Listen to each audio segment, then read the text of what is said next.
What's up, ladies and gentlemen? You're back for another installment of In Gear. I'm Tuna Can Tom. That's 12-inch Tong. We're out here. We're drinking. Dude. We're having a good time. Can you not just say our name's normal? Tuna Can Tom. You know, there's a reason they call me that. So, Justin, I have a question for you. I always like to start this out. You know, I tend to keep along the same lines, same schedule per episode, but I got a question for you. It's a would you rather. Okay, I'm ready. And I really thought about this today because I had a cup of coffee, right? And I was cleaning out that scooper you use to scoop the coffee out of the bag, and I was like, man, this is a bitch, and this holds like no water. It's so dumb, right? I don't know. I started drinking water out of this spoon, right? And it brought me to this question for you. Okay. Would you rather drink every fluid that you have to consume for the rest of your life using only a tablespoon, meaning no matter what fluid that's in a liquid form you intake has to be scooped up with a spoon and brought to your lips, or every solid food you eat has to be blended and drank through the straw? Oof. Yeah. So I thought about this for about, 4.5 seconds now. And I think I'm going to go ahead and blend the food because I enjoy having a nice beverage. And I don't necessarily want to just suck that out of a spoon every time that I'm thirsty. I don't think that would be enjoyable for me.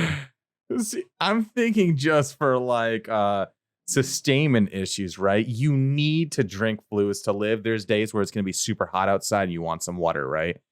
Yeah, can you imagine how about 97 tablespoons worth of water to get quenched? Everybody else is over at the water fountain and you're sitting there with a tablespoon and trying to get you're parched. You're trying to get some water. But I mean, the solid food with a straw, it's not going to be fun. No. But I guess I'd rather just drink the solid food with a straw because I'm still going to be able to live. It's not going to be fun. It's not going to taste good. But I need to be able to sit down and have a nice gulp of water or a nice big old fat ass glass of whiskey. You know what I mean? I guess so. Yeah. That's actually interesting that you brought up kind of a would you rather, because I have a fun little question to ask you. Okay, hit me with it. I'm here. Justin. I'm right here. I'm ready. I'm ready to deliver. You ready to receive? Yeah, I'm here. I'm receiving. I'm open and ready to receive whatever you have for me. What non-traditional pet, not a cat or dog, would you have? It cannot be a cat or dog. What would it be? A fish. Oh, I guess that's too easy. What if I said no fish? So something that's out of the ordinary, I guess, is what you're asking, right? Right. And legality doesn't matter in this scenario? To a certain degree. Like if you're like, yeah, I want to own a tiger. Okay, I guess, but he's probably going to eat your face. Yeah, there's some stuff. There's some red tape there you're going to have to go through. So if I could get, what would I rather? Fuck, man, because I got dogs and I don't really want to I don't want any other pets. So I got to really think if I had no pets and I wanted a pet that wasn't like a dog, cat, fish, I'd have to say maybe like a monkey. A monkey. Ooh. See, yeah, I don't know if I go for maybe like a squirrel. Interesting. Yeah, or I think cows are pretty cool. It'd be cool to have a cow, but I mean that's like farm, so like you could easily just have a cow. Yeah, I guess so. Like I have a lot of sexual urges, so maybe something that could pertain to that. Whoa. So like just like a hung horse then. No, maybe like a fish with many orifices. What would that be? A whole fish? A whole fish? I don't know, man. I'm trying to figure out. I'm trying to choose something that I can benefit also at the same time. Like if I'm going to have to live with a non-exotic pet, I better get something out of it. But also I don't want to have sex with things that aren't humans. Yeah, so, well, nobody even said you had sex with any of these animals. It wasn't like which one you want to have sex with. Having sex with animals isn't really, socially accepted. So maybe like if I had to choose one thing, final answer, I'm going with a squirrel. Boom, wrong answer. You should have said raccoon. Raccoons are kind of cool. No, they're not. They're pieces of shit. Wow. I think a raccoon saved your life once. Is that true? Yeah, I was actually in a burning car accident. He came up and pulled me out. Yeah. Then Yeah. he charged you a bunch of money. So like that's why you say they're all pieces of shit now. Yeah. Hey, so on a more I guess just not a throwaway question here. I got an interesting one. I really want to hear from you on this one.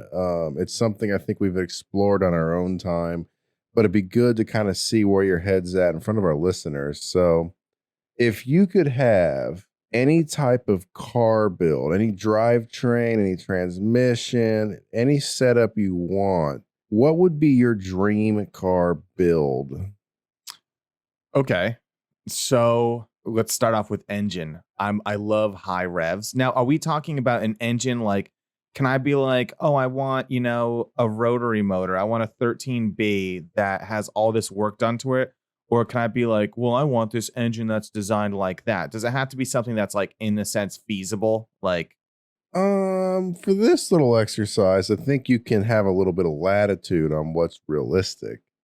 so I think starting off with drivetrain, just engine, right off the bat, I want to go with something that revs super, super high. The highest revving thing I could think of. Like a turbine? No, I want internal combustion, Okay.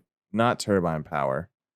I would have to say something along the lines of maybe like I instantly in my mind high revving goes to rotary, but then Okay. it also goes to some of those F1 engines. Will Yeah. the rev to 10.5 on the low end just it's easy. So high revving engine that's easily accessible by a normal human. I would honestly want to say maybe, dude, this is tough. I don't know. I don't want to go rotary. I think it's super dumb. I think it's like super like just easy to pick off, like, not really any thoughts put into it. So I would probably go with a 4-cylinder. Okay.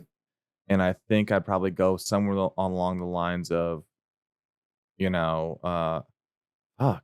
What's the application in this? Is it drag racing, Oh, I racetrack? think just whatever interests you is the biggest thing there. So like if you want to make like a cool drag car, that would be fantastic for you, then that's what it is. Maybe you want to go ahead and make some sort of drift car or whatever the case may be. Maybe you just want some street cruiser that would be like a crazy interesting setup. What would that be for you?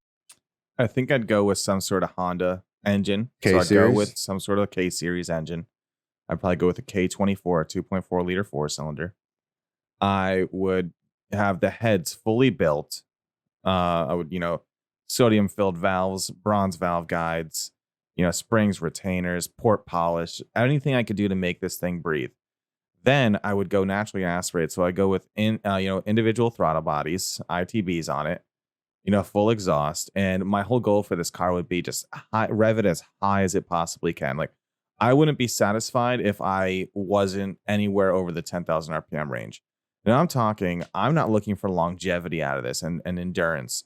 Like if I could race one lap around a track with this engine and it work, that's what I want. So I want high revving as possible. I just want it to scream. It's interesting you brought up you want it to be naturally aspirated though. Why would you not want to use forced induction? No turbo on that. I just think I'd want it unique. A lot of people instantly will run to, forced induction, whether it be turbo, supercharger, procharger, anything like that, Yeah. So I'd want to keep it just fun, loud, screaming, light, and just, crazy. So then I'd have to go with a lightweight platform.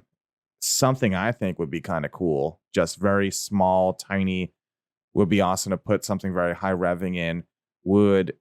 It's not the sportiest looking car, but I think with the right modifications to the body and aero kits, a Geo Metro body, Oh wow. something so small, just really strip it down to the core till it's only just a shell where it's just some thin, flimsy metal, and that's it. I'd stick with front wheel drive. So I'd continue to keep it front wheel drive. Transmission, that's another thing. I don't want like a 5-speed or a 6-speed. If I'm revving so high, I feel like a part of me wants to be like, I want to find a transmission that's maybe like a 10-speed. Like I know Corvette, you might remember my buddy had one growing up. There was a special edition Corvette that he came out with, and it was a 7-speed. It Yeah. was a 4+3. So you had 4 gears, then you pressed in a button and you went reverse and you had the other 3 gears. Yeah. So it was a 7-speed. So I'd want to go with something like that. Right. That I don't, not that I want to go with like, it's either that or maybe I'd go with like a 4-speed dog box transmission, a rally style 4-speed dog box transmission, something where you can keep it in one gear for a long time, rev it all the way out, and use that rev range. Just might be in second gear coming around a corner, Right. and just pedal to the floor and just be revving out and staying in that gear. You're shifting so much less. So Geo Metro, 4-speed transmission, probably go with a high revving 4-cylinder on there. But yeah. Fuel type is another big thing. I'd want to go with something crazy. Like I'd want that engine to stay as cool as possible. And I'd almost want to go with like a mixture of 3 different fuel types. Wow. I'd want to go with maybe a propane based fuel. So propane. Yeah. I don't know. I think it burns pretty cool. I think it does. Yeah. Propane, alcohol, and like maybe just nitrous oxide. Just a mix of 3 different combustible fuels and gases. Wow. And just something that'll keep it cool. But so, nitrous burns very, I think nitrous burns very hot, doesn't it? Or it creates a lot of heat. Does nitrous? I don't honestly think it burns is the thing. It's just basically there to cool your manifold down, right? Get more I don't even oxygen. know. There's a lot of matter that goes into that. Nitrous oxide is a very volatile and explosive gas. So I think what comes along with that is heat. That's just a byproduct of using something like that, is just the heat factor. So I'd go with some weird fuel. I'd probably just take a couple gallons of something, mix it in a fucking tub, and pour it into the gas tank. Tater chip oil or something. Yeah, right. And that's probably what I'd go with. I don't know. What would you do if you had same question? What's your complete build? So something I thought would be real interesting to see. You don't see a lot of those. You take one of those old school Beetles, the VW Beetles. With originally they had the air cooled. I think they had a 1300 and a 1600 cc option engine. They did. So I grabbed myself one of those. Oh, also the engine was a rear mounted engine. That's neither mid engine or front mounted. It is rear. It was behind. I've worked on one of those very intimately with one of my buddy had a 1969 Volkswagen Beetle, and the transmission setup on that thing was weird. It almost used like clutches that were made out of like a brake material. It was really weird, but it was so quick to remove this engine. And what was really cool is the heat, because they're air cooled motors, they almost had a shroud around it with these 2 tubes that ran into your car, and that was your heat. Yeah, right off the engine. Yeah, and I mean, and they're air cooled, so that can be a problem if you do anything crazy to the body or modify it, because it takes the air from, I believe, underneath the car and brings it up into the engine compartment to cool it. Yeah. But I would probably swap that, and then you run into, of course, a lot of crazy issues with now you need a radiator. But let's say you LS swap one of those things. An LS swapped Beetle. LS swap Beetle, just for the heck of it, just do something crazy. I'd probably change it to front mounted engine, front wheel drive. So transverse mounted V8. Transverse mounted V8. I think they had a transverse LS option in the Impala in the 2000s time frame. Is that right? Did they? Well, I know first thing that comes to mind when I think transverse V8 is the Cadillac DTS that came with a North Star V8 that was transverse mounted front wheel drive. Maybe that was it. So you could do something like an LS with an adapter plate to your transmission with that, Cadillac transmission. If it's you basically have to rebuild everything underneath it to get that to work, because you're going to need to add a radiator to I don't even know where, just to cool this engine. You could add it to the trunk. I guess the trunk. You could add fans in the trunk. You could run it all the way back to the rear, stuff like that. And then as far as getting that transverse setup in there, you're gonna have to move some body panels around or something. I don't know how you're gonna even manage that. But if someone could do something like that, if that'd be just a fun, crazy build you just don't see. You don't see that. No, I don't think I've ever seen it. I don't even know if it's been done. And if somebody out there knows it's been done, let us know. Yeah, hit us up. That'd be super fucking dope to know. But yeah, I think that'd be insane. Now, what would be your application on that? Drag? Front drag slicks? That would be really interesting to see a drag setup. Exactly right. Like you got all your power coming down to those front wheels. You're not going to do any wheelies. All that weight. All the weight's right there in the front. The automatic transmission? Probably like a 3-speed. Yeah. A hyperglide. Yeah, but and that car's so light too. When I think what is the weight on that? I think it's ridiculously low. In fact, I think it's like 1,600 pounds. I was gonna say like 2,100. Oh, yeah, maybe that seems more reasonable. Maybe that's wrong too. Hey, let us know how far off we are on this information. You can hit us up at ingearpodcast@gmail.com. Let me know what the weight of a VW Beetle is. Yeah, and so you're going to use that for drag purposes, right? I think that'd be a very interesting setup. I have no idea how feasible or what the results would even be, but I think it'd be fun to see. Naturally aspirated, twin turbo. Yeah, when you go like with a LS engine, those push rod V8s, it doesn't interest me to go ahead and try to put some supercharger on that or anything like that. Would you go like fully built or just like a stock LS out of like a Chevy? I mean, you could probably go ahead and do something with some more aggressive cams and obviously like go ahead and build the heads, but I don't think you have to really push that too hard. I don't think your limiting factor or like the source of entertainment necessarily is going to be in that engine build. I think it's just the unique setup that you're going to have with having a front mounted transverse LS V8 in a car that must be about 3.5 feet wide. I just don't even know how you make it work. Yeah, there'd be quite a bit of modification that you'd have to do there. I'd love to see one. Maybe there's one out there. Maybe I should sit right over on this computer I have right here and just go ahead and search for LS swap V8. But even then, it's probably still going to be in the rear. Yeah. Well, I got this buddy I work with, right? And she's super dope. I call her Pirelli. That's what her name is. Like the tire? Yeah, like the tire. So she's got a Miata, right? And she was talking to me the other day, and I got these two guys I fucking work with, right? And here's how fucking stupid they are. You know what? They're not even stupid. Let's just say they're just not, very educated. They consider themselves car guys because one's got a street bike, one's got like a Ford Focus, whatever. And they talk about these cars and they talk about doing all these fun things, but there's never really any logic to it. It's just like you should just do this for that and stuff like that. Oh yeah, we all know that. And to give guy. you kind of an idea of like with the plane they're on, I remember we were talking. They were like, "Hey, you know what you should do is you should." She has a 1.8 liter Mazda Miata. It's a 2002, I believe. Okay. And he was like, "You should bore it out to a 2.2 and then boost it." I'm like, "Well, you're not getting 0.4 liters more out of an engine, especially 1.8. And if you're going to boost it and take away all that material from the cylinder walls, you're then ruining all your structural integrity to hold any boost." Plus, there's the heat management and something like that. Exactly. You're not dissipating as much heat. That's like when I got my valve job done, my heads, right? They were like, "Hey, you don't need a 5-angle valve job. You need a 3-angle valve job. It's going to do the same thing." And the reason being is because that valve seat also dissipates heat. Right. So that's used as, a conductor or what would be called a conductor, like just something to dissipate heat, more. So I told her, we're talking. She's like, "Hey, I really want to go from automatic to manual." I was like, "Well, because this is kind of like a budget friendly build." And I was like, there's some stuff involved. It's easier to go manual to automatic. It's not as easy to go automatic to manual. Is that when right? You do that swap. And I'm talking to her and stuff like that, trying to get where she's at. She's like, "But I also want to turbo my Miata." I was like, "Well, that'd be cool too. Something like that. Just buy an eBay turbo setup, spend a few grand and, turbo it. That'd be a lot of fun too.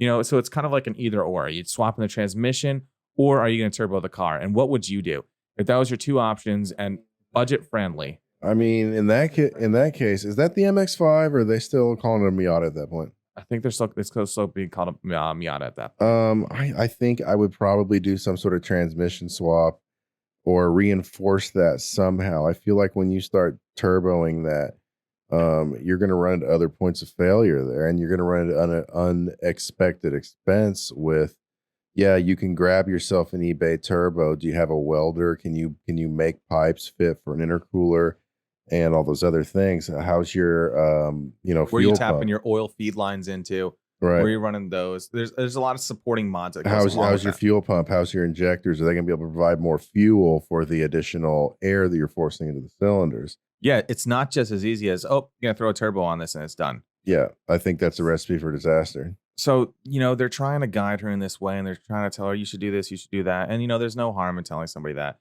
But, it really meant a lot to me because she comes to me, she's like, "Hey, Muller, would you be willing to help me with this? This is the project." Because, I'm one of those guys that I'm sure you are too. When I hear people talking about cars, I kind of sit back and let it soak it all in because I love seeing people make fools of themselves. A lot You of know, people, trying to especially guys, they love to go ahead and tell people, "Oh, well, you need to do this, this, this, and this," and act like they have all the answers. When I think I've met a lot more guys that really didn't know what they were talking about, as opposed to a lot of people who really had some idea of how to make a functional motor, especially if you're thinking about any type of longevity in that engine. exactly reliability, longevity. So she came to me and she was like, "Hey, well, like, what should I do? What do you think?" So I thought long and hard about it. And I was actually talking to Gary DeMacy about it too, kind of like what would be a cool route that's unique to go through for you to make this Miata, which Miata is already a fun, zippy little car. They're not the fastest thing, but they're so low to the ground.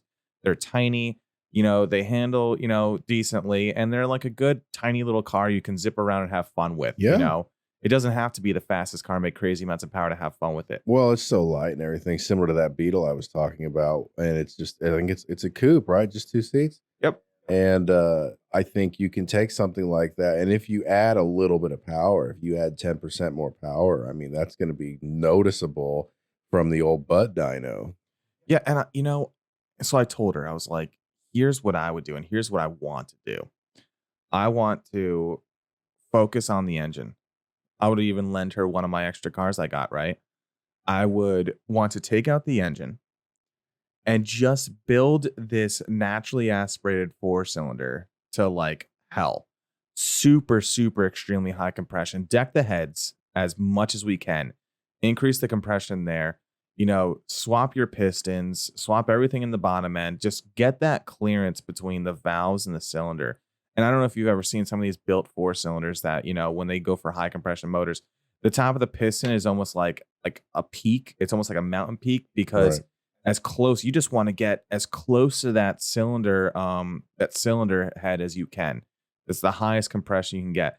So fully build the heads, go with an extremely aggressive pour and polish, obviously fuel, obviously injectors. And I was thinking, pour and polish intake manifold, everything. Just make this engine breathe. But I also like I said before, I'm a big high revving guy. Cams, springs, retainers, just let it just breathe and rev to high heaven. And I think that'd be really unique, in a Miata because a lot of people will go turbo just to make some power. Right. And something like that, throw in some solid motor mounts in there so you feel everything more. Make the car and the feel and the experience a lot more than it is now. I remember when we built my STI, we went with those solid motor mounts and you hear everything going on in that Oh, engine. yeah. And it was a little daunting at first, because, it's like now I'm listening to everything going on and I'm worrying, oh, does this sound different? What's that sound I'm hearing? And you just feel everything. And it's almost like at a certain point, you almost feel like you can feel and hear every single cylinder firing on its own.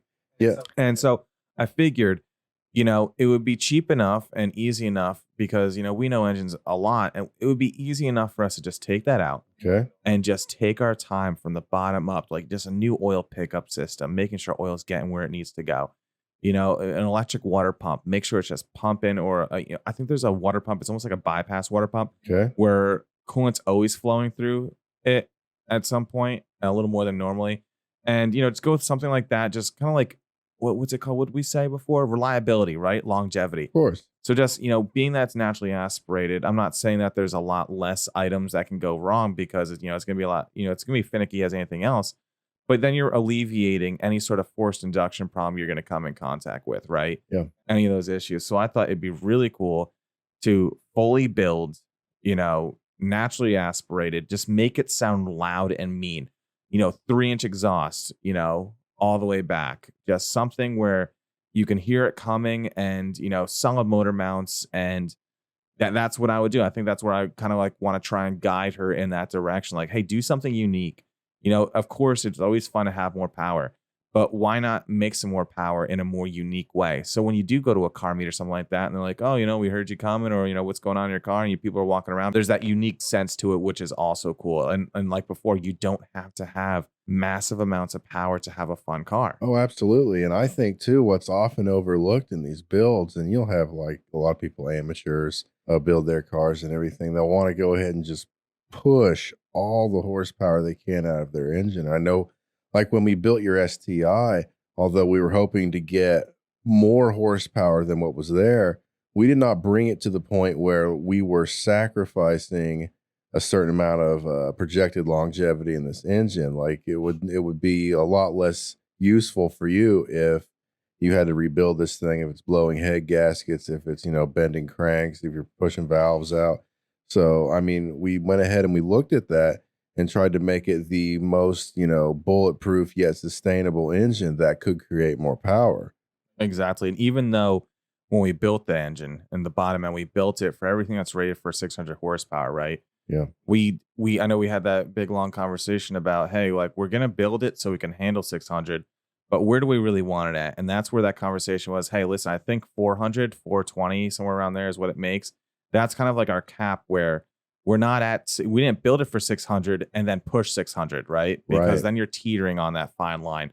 So we decided, hey, let's build it for 600, but only push, 400, right? Yeah. And some of the biggest, complications was, I think maybe like one of the biggest things for me was putting all this money into the car. And you're always hearing all these other people that are like, yeah, especially in the Subaru community, it always pisses me off. They'll be like, yeah, I did this, this, and that, and it makes this much horsepower. And I'm like, oh, well, did you get a dyno? No, it's just I have the stage 3 or stage 2, whatever the hell on there. Right. Yeah. And the it's like, well, I stage. just spent 16 grand completely building everything fresh, brand new, and it only made this. So you're telling me everything you're doing that isn't even a drop in the bucket compared to what I've done, and you're making as much as I am, so there's that reliability factor that we definitely wanted to do. Well, I know too with your build and say with this Miata or lots of other cars, it's easy to really focus on, okay, more power means more faster. That's all good and well. But one of the things that I like to focus on too, especially after you get those builds or even with my Jeep, I've looked into adding bigger wheels and tires, and it's all But you good got to and do so well. much more, right? What's that? You got just going with bigger wheels. I know you. So you like know a lot more about Jeeps and Corvettes. Like we have a very different, not mindset. We have an appreciation for all of it, but you have a different skill set or knowledge on certain things like that than I do. Oh, probably But you so. told me about those doing wheels and tires. Like there's everything. It's almost like you have to, if you're doing this one thing, you have to do a bunch of things at the same That's time, the right? way it is with a lot of builds, man. When you go to build your engine, you can't just like, oh, let's just throw a turbo on there. You got to add all these other things. But what I'm saying though is a lot of people will focus on that engine, or in the case of those off-road vehicles, they'll focus on the bigger wheels and the lift kits. But what's often overlooked is the brakes. And I recommend a lot of people when they go to upgrading their cars and getting more power out of it, that's just more vehicle. That's a faster car. You have to slow it down more. Or if you're in one of these big off-road trucks or rigs, you have a lot more unsprung weight at the axles, and you need to go ahead and be able to stop those bigger, heavier wheels even easier. So brakes are often overlooked. Like your stock brakes are meant to handle a car moving at this speed under this much weight. And then when you change all that, it can change a lot as far as your braking performance. Yeah, there's like, there is like supporting modifications, 100%. Especially when like I think a lot of people overlook it too. Like, especially in my STI, like that is not a slow car. No. And driving that at some points is like a lot of the times I find myself driving it slower than I like when I got it stock. And it's a 2017 STI for those of you who are kind of following along. It's a 2017 STI. When I got it stock, I remember pushing it a lot harder. But then when I fully built it, I was like, you know what? It's a fast car, and I just don't feel this need to drive as fast or go crazy with it because there's that respect for the power. Yeah, I mean, it could easily get you in a lot of trouble.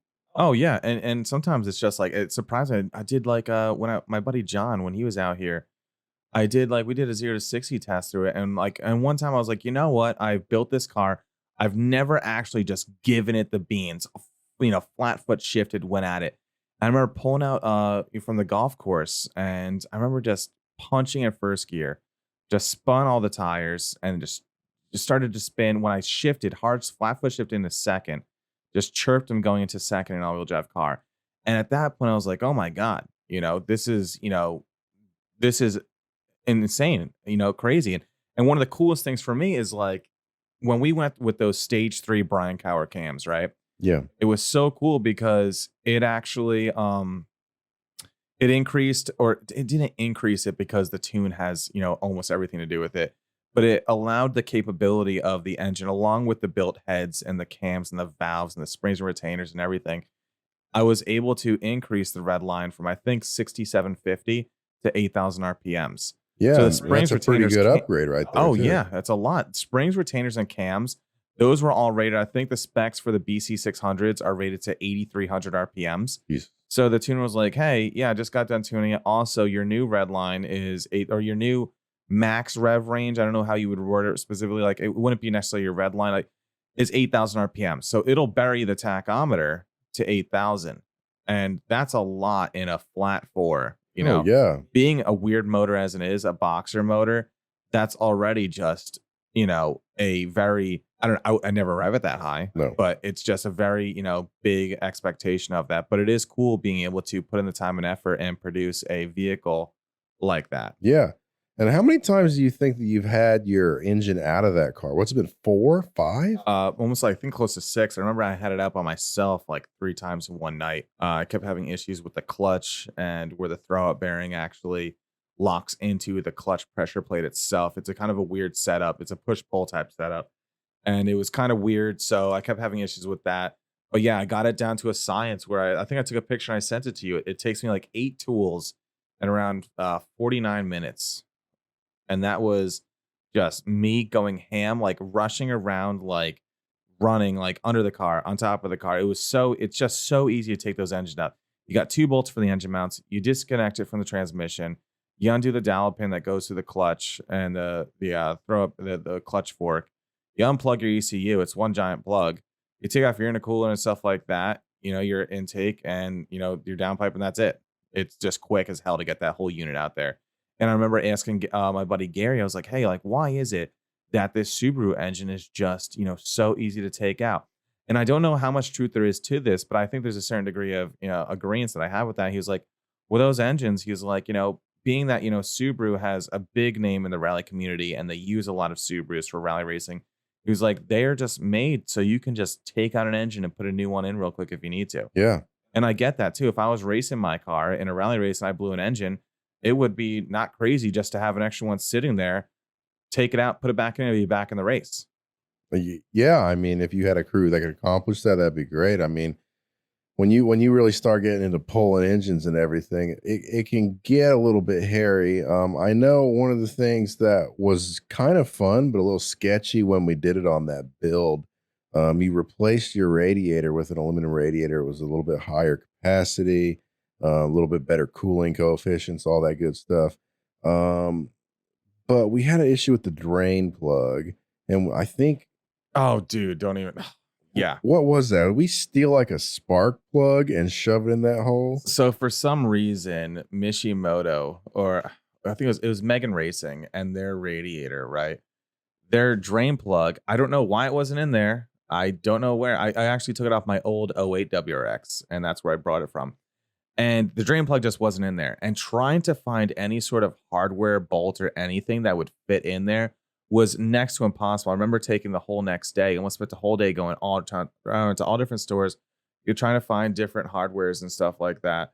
And I remember at the night, we just got done building it. And we were like, yeah, we just want to start this thing. We need coolant in the system. It's leaking. So I remember we went to fucking Walmart and we started looking at anything that had threads on it. And that was the only thing. It was like 11:30 at night, or that's the only thing. Back Yeah, when nothing Walmart else was like, open. Yeah, nothing was open. So we went and we got like a spark plug from like a lawnmower, like a little Briggs and Stratton engine fucking spark plug thing, and tried threading that in there and everything like that. Eventually, we wound up finagling something to just work, and was able to do the first startup and stuff like that. And I got to say, there was no better feeling than us putting in months of work and time and money and being able to see that thing start up for the first time. And then when we came back for the second iteration of the build, after we got done building, the first bottom end and stuff like that, we came back and built the top end. Yeah. Took it back out. So version 2, the second rendition, or what would it be called? Revision of the engine, right? And every time it never just like, there's no feeling like in the world. It just, all your hard work and just, starting up and then seeing the fruits of your labor. Yeah, I mean, I had a lot more confidence. I'm sure you probably did too. When we came into that second time pulling that engine and we were putting more parts into that same engine, and then we put it back together again and obviously restarted it. That was not as scary for me. That first time we opened that thing up and we were replacing crankshaft bearings, and several other things, I was a little bit concerned. Are we going to turn this thing over and it's just going to explode, catch fire? I don't even have any idea. Somehow, by the grace of God, we knew what the hell we were doing just well enough to get that thing running again. And obviously, we learned so much from that going into the second build on that, I wasn't nearly as concerned going into that. Yeah, I agree with you.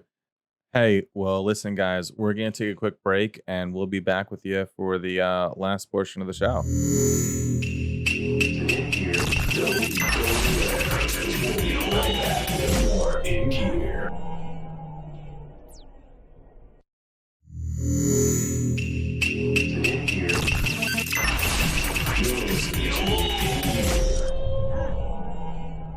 In Gear Podcast, back with it again. Woo! Tommy here, Justin over there, or is that backwards? And I'm here. I'm over here. I see you over there. All right, I just want to make sure you know. Good. Now, by the time we drop this next episode here, this is going to be just days before Christmas. So I want to talk about a couple Christmas things with you. One, since moving to the island, I feel like it never really feels like Christmas here. What do you think? Oh, God. That's like straight whiskey. You know, I'm glad you brought that up, Jesse, because the thing is, being in an island as beautiful as this, sometimes you take it for granted. But what I don't take for granted is the fact that we have zero fucking snow out here on an island, which I guess really is nobody's fault because that's just the way it is. But I'd like a little snow on Christmas. And yeah, it just doesn't have that Christmas feel, doesn't it? Tell me how many fucking times those fat little tits of yours has walked in to get a haircut and you hear Christmas music playing after you just got in your fucking t-shirt and shorts. Yeah, it just doesn't feel right. It doesn't work. Know? It's disgusting and I hate it. Now, where I grew up in Kansas, I'm sure we've addressed that a fraction of the amount of time we talk about you being from New York, but nevertheless, it doesn't always snow there very much, but you get the cold weather. You get something, right? You don't get shit out here for Christmas. Well, what were you saying about today? And it really shitty out and rainy and wet and juicy. Yeah, I mean, this is the closest it's been to Christmas the entire time we've been out here. It just looks shitty outside. It's just a little gloomy and a little rainy. It's still warm. It's still nice. Hot and wet. It sucks, but it's okay. It'll be cool. It's a short little blip in our lives. We'll be here and we'll do the fun Christmas things we usually do in the hot weather and go to the beach and stuff like that. And we'll move on in a few years and not even be here. Well, yeah, look at us complaining about it being a little too warm over Christmas. Meanwhile, I got friends and family that are freezing their nuts. Yeah, my dad was like, oh, it's going to get down to 18 tomorrow. I'm like, Jesus God. Yeah, I don't need 18. I don't need that. No. A 40-degree day I'd probably deal with. Oh, I would like a nice 40. I want to be able to wear a sweatshirt. Like today it was raining. I took out my little, I got my golf raincoat in my bag. Yeah. When I fucking took that, I was like, you know what? I'm going to wear a fucking little raincoat. A little raincoat. Well, you probably needed something to keep you dry since you left all the windows open on your car and soaked it. Dude, I'm telling you, the smell of mold in there is so bad. I went in, I was like, you know what? Because, we had, for those of you who are listening, we had a fucking a work event. It was like a Christmas party. I went there and I fucking got so schmifty. I didn't know that I left. First, I left the keys in the cup holder. I left the windows down and the sunroof open. Come back 2 days later after it was raining all night. The car is literally filled with water. Yeah. Everywhere. There's damage that I have not yet dealt with. Well, it's a good thing. Right after you first got here, you picked up this car, just an old ass beach beater. $240. It's nothing to brag about. It's just a beat ass Ford Explorer. So he can only 100,000 on the clock though. So you can keep miles off the STI that way and not just use it to commute back and forth to work. And you don't have to worry about tearing this thing up. You can get it soaked with water. Who really gives a shit? Does it still go from A to B? Yes. You know what? It'll still hold 7 400-pound women in it if I needed to. I could go down to the local cow farm, pick up a couple women, and enjoy my time with them. Yeah. It'll do it. It'll fucking do it, Justin. It'll stand. Hey, so I just saw this list a little bit ago. It kind of got me running down this road here, and I wanted to review it Christmas with present you. list that you wrote for Santa? Yeah, it was exactly that. Okay, cool. You're actually not too far off, though. I saw this crazy interesting best Christmas movies of all time. Of all time. Of all time. Is Casablanca going to be in there? Because that's like a really old movie, isn't it? It's an old movie. I wouldn't say it's a Christmas movie or even close to that. Okay, cool. I just wanted to check just to cover my bases. Yeah. So these are the top 5. There's about 40 on this list, but who cares about them lower level ones? Yeah, we're going to do top 5, right? We're going to do top 5. Well, hit me right fucking now with number 5. All right. Number 5. Elf, 2003. Get the fuck out. No way. That's gross. Will Ferrell's Elf movie is the number 5 on this list. Now, I could see that coming in maybe 20. I'll enjoy Elf. I'll watch Elf. Yeah, if it's on, I don't mind watching Elf. I don't hate Elf, but I feel like, you watch it so much. That's a movie too. I feel like you don't even have to be during Christmas time to watch it. If it just comes on, it's funny enough. It's a funny movie, but can I say that is a top one of the top 5? No, definitely not. No, not any shape. And after you see this list, and you hear the rest of them, there's going to be ones that come to mind that you didn't hear in the top 5 automatically. And there you go. Kick Elf out and put whichever one you feel like should be there. Yep. And actually go ahead and hit us up at ingearpodcast@gmail.com and let us know your favorite Christmas movies. Yeah, maybe send us a picture of yourself too that we can post on the air. Yeah, you could be, taking a dump or whatever you want. Dump picture, if you will. Yeah, dump pics. Well, hit me with it. So we hit number 5 was Elf. Yeah, and that's really all I can say about that. Yeah, I've seen it probably, a half dozen times, but it's not the premier Christmas movie. No, but it is it's like if you're cooking and shit like that and you're getting Christmas dinner ready, it's one of those safe movies that you can just fucking, just put on. Right. Just like you can listen in the background, get a couple chuckles, and it's not a terrible movie. Just not, I wouldn't put it top 5. You know what I'm saying, brother? No. All right. So we go into number 4, though. And I'm glad this one's here. It's not top 1 or 2, but it's got to be in that top 5. This is one everybody knows. Everybody loves it. And if you don't love it, well, kill yourself. I don't know. Fuck you. Number 4, a Charlie Brown Christmas movie, 1965. I have never seen that. Oh, yeah. That's when they got the little tree that's like a Charlie Brown tree. Yeah, of course. And my mom always told me when we used to go out to get Christmas trees, she's like, she'd always, every year, that's her joke. She'd be like, oh, look at that tree over there. That's a Charlie Brown tree. And it was like a twig with a couple leaves. Of course. Yeah. Okay. Remember. It's just so heartwarming and everything. I like, though, Charlie Brown Christmas was a good movie. But you know what I also love that I think was like an equal contender, which is way, off topic, is not off topic, but, the polar opposite, the Halloween movie.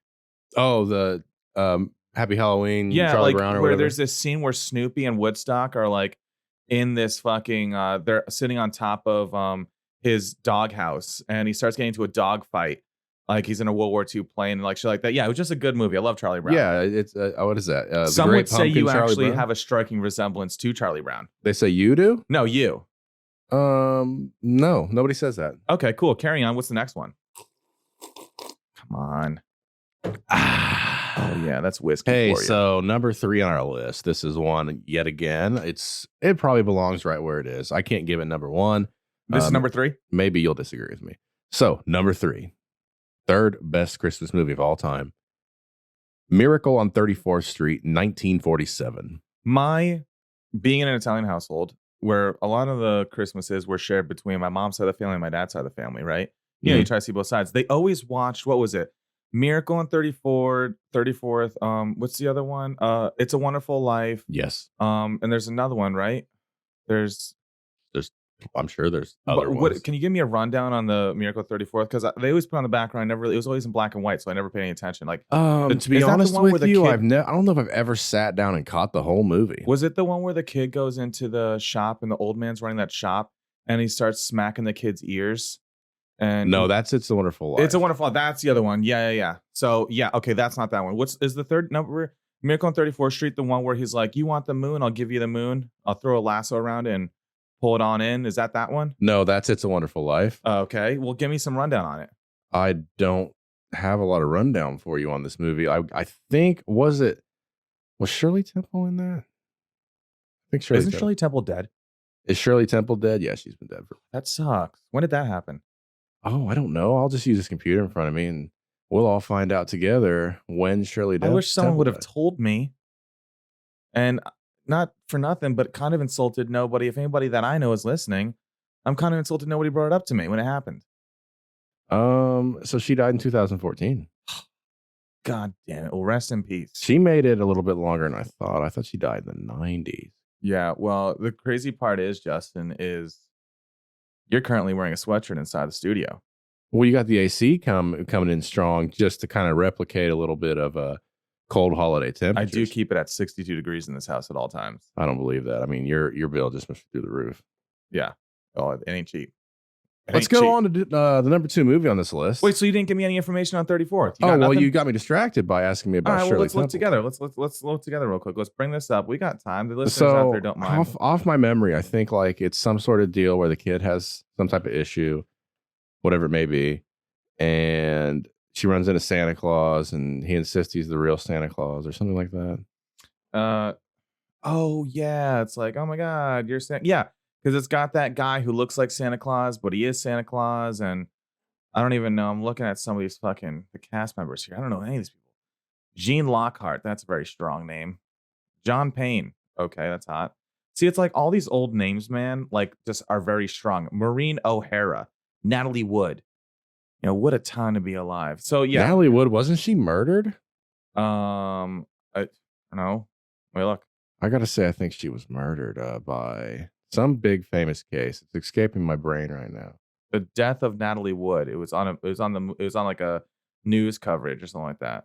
Oh my God! Look what just came up. Natalie Wood's former Hawaii rental asked $16 million for it. Oh well, there you go. Why don't you go ahead and get in on some of that? We might be able to just go halves and turn it into a studio. Yeah, there's mystery surrounding her death. No idea.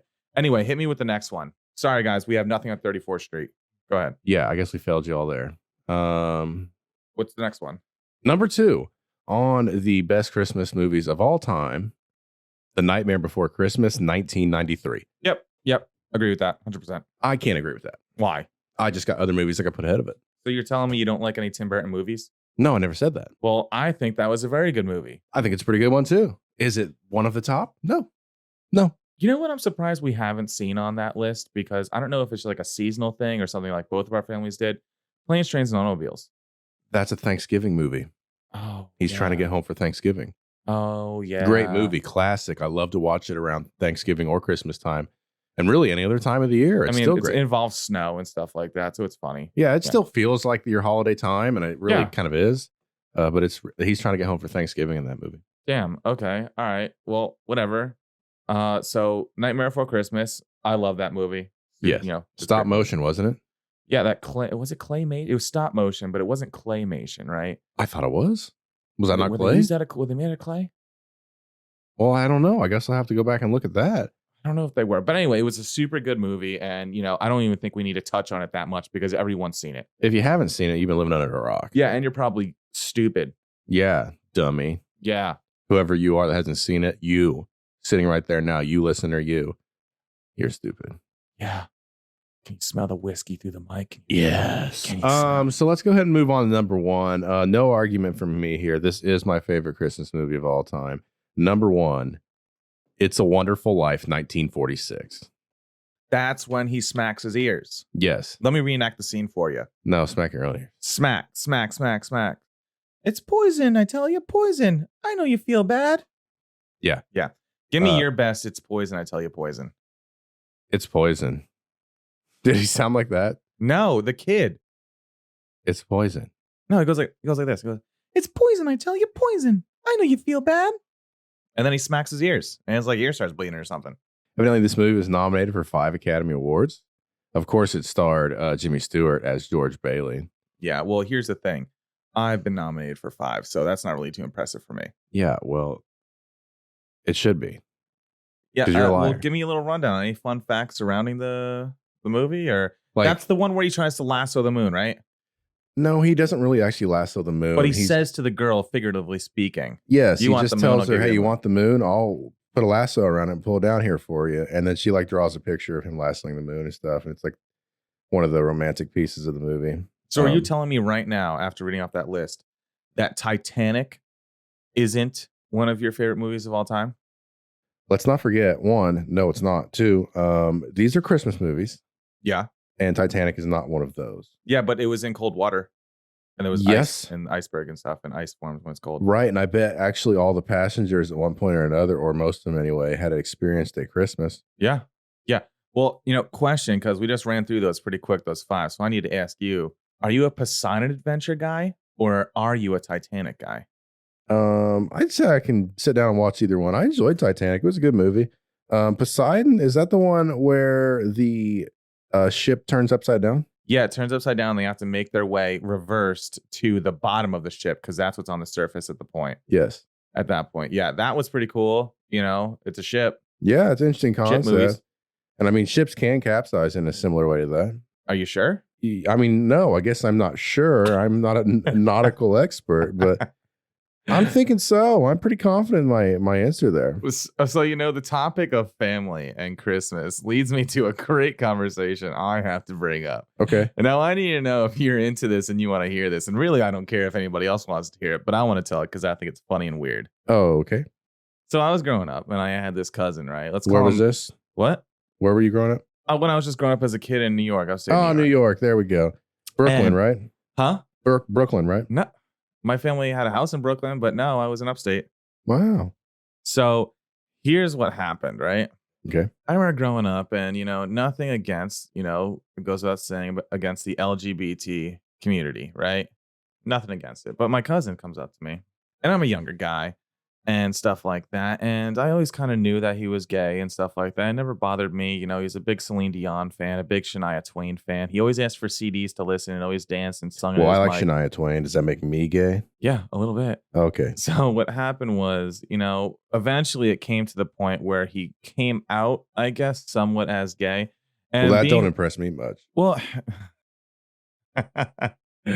oh my God, I just want to slap those tits around. Anyway, here's what happened. He hits me up and he was like kind of like openly gay at that point, but like not really much to the family. And I think the whole family knew he was gay, but because they're such quiet fucking Germans, dude, any issues like that, they just swept under the rug. Probably kind of a don't ask, don't tell. Yeah, type don't ask, don't tell. They were situation. fucking weird about it, dude. All of them were fucking weird about it. Like, oh my God, we're German and we're quiet. Like, we're not going to bring up any issues because we just don't want to acknowledge or deal with it. Super fucking dumb. So, which was crazy because my aunt, let's call her Aunt Jemima. She's a lesbian. And growing up, I knew like straight off the bat that she's a lesbian. Just like has a Karen Dyke haircut. I've never seen her with a man in her life. Like, tell me, like, she's a fucking lesbian. And I know my dad's probably going to listen to this. He's probably going to be like, oh my God, Thomas, what are you doing? Talking about your lesbian aunt. Well, she's a lesbian. She's lived at home for like her whole 50 years of her life. So whatever. Well, what about today? Has she ever come out or what? No, because they're so closeted and so German that it's like, we're just not going to bring up anything that'll ruffle any feathers or make any waves. We'll just not acknowledge it. Everybody knows we're not all stupid, you know? So my cousin hits me up one day on Facebook and he's like, yo, dude, now give me your opinion on all this. He goes, yo, dude, I need you to, and he's around the same age as me too. So don't think this like, you know, he's very younger or older than me. This is no taking advantage of anything like that. Like we're the same age and he hits me up and he goes, yo, dude, I want you to take my virginity. Oh. And I'm like, okay, well, here's the thing, bro. One, you're a dude. Two, you're my cousin. And three, you know, I'm not gay. So does being adopted into the family really change the fact that he's a cousin for you? Or no, he's still my cousin because, you know, my whole family, majority of my family, especially on my mother's side, are adopted. So we're all adopted and being adopted, you know, my family is my family, my mom and dad. There's no difference, right? There is no like, oh, well, we're not technically blood related. That's not a thing. You're still family. That's just how it is. And he wasn't adopted, but I was. And he hits me up. He's like, yeah, I need you to take my virginity. And I was like, no, because these are the reasons. I'm not gay. That's weird, dude. You're weird. And then he hits me with this, well, come on, dude. It'll only be one time. And I'm like, well, yeah, that's how a virginity works. It's a one-time thing. Yeah, one time for the virginity. The other times are just for fun. Yeah, for fun. So I was like, no, dude, I still don't want to take your virginity. I'm sorry. Like, I was like, you got to ask somebody else for that, buddy. I'm not going to help you. I'm about to fuck my cousin. Yeah. You know, something like that. Like, we're not, you know, that down south.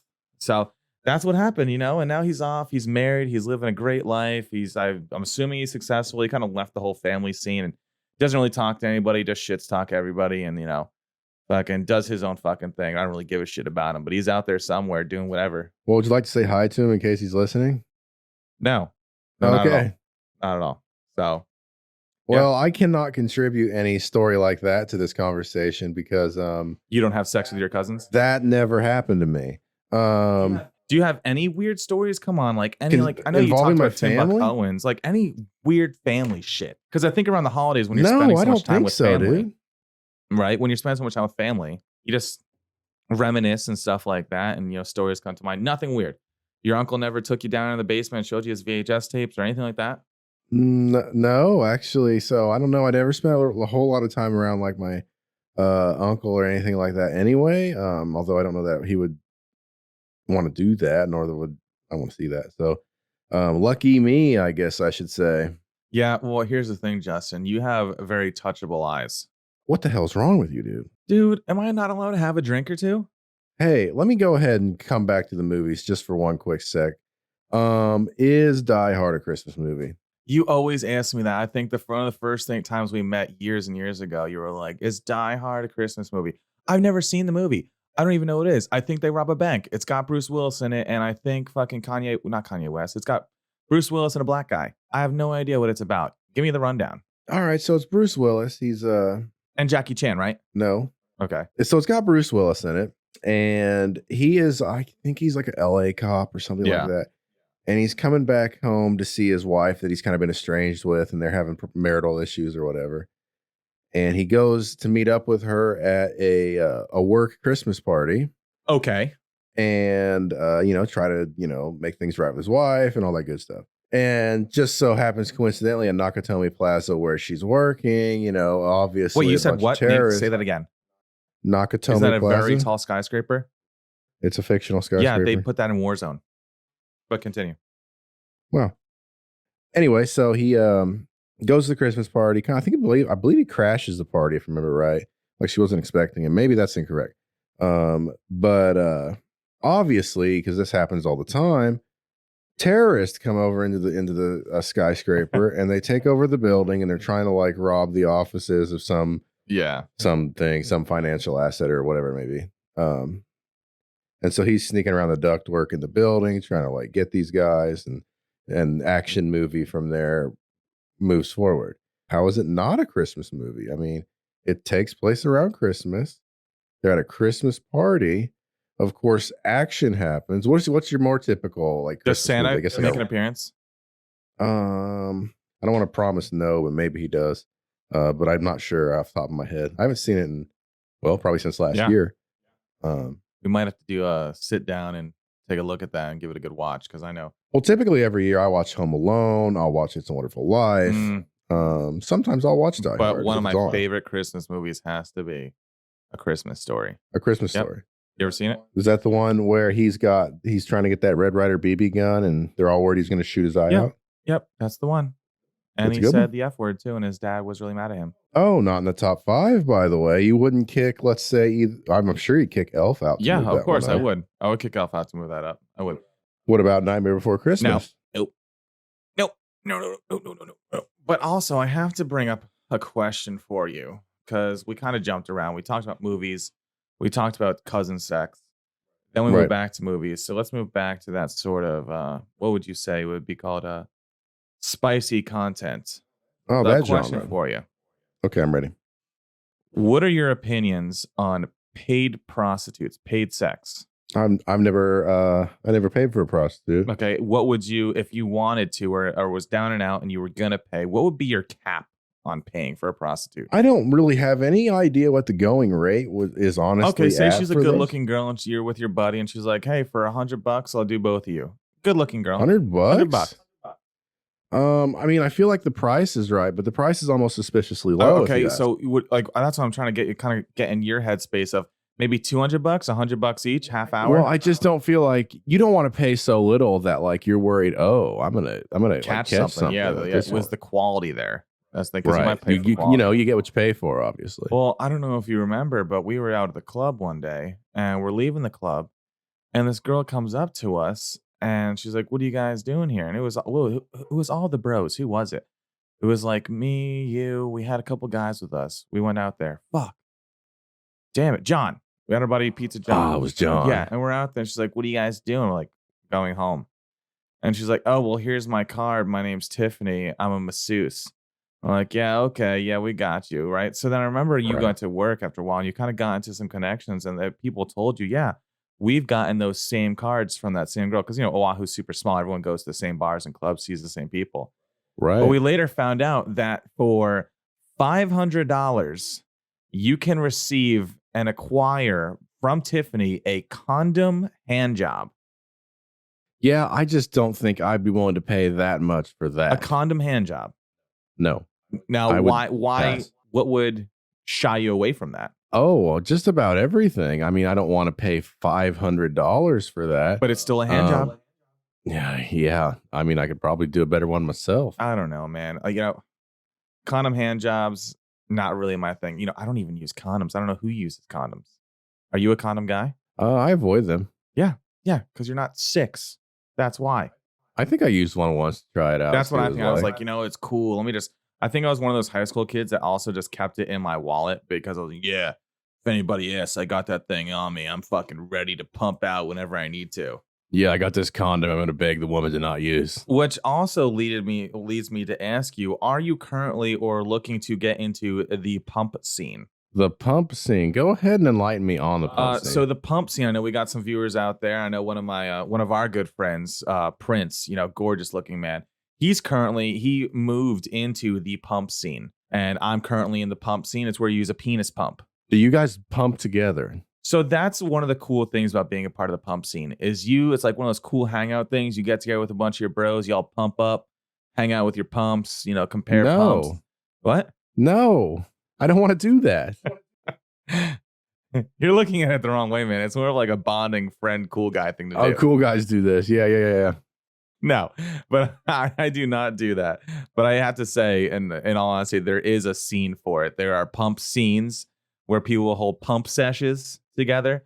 They all pump around and, do their whole thing and get their meat shaft all meatied up or whatever you want to call it. Yeah.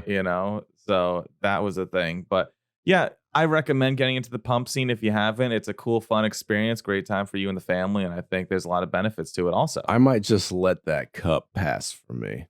All right. Well, listen. Hey, everybody, thank you for listening in to yet another episode of In Gear. Been a good one. I'm Tuna Can Tom. And I'm Justin. 12-inch Justin. We're here. We had a lot of fun, and we'll catch you guys on the next fucking episode.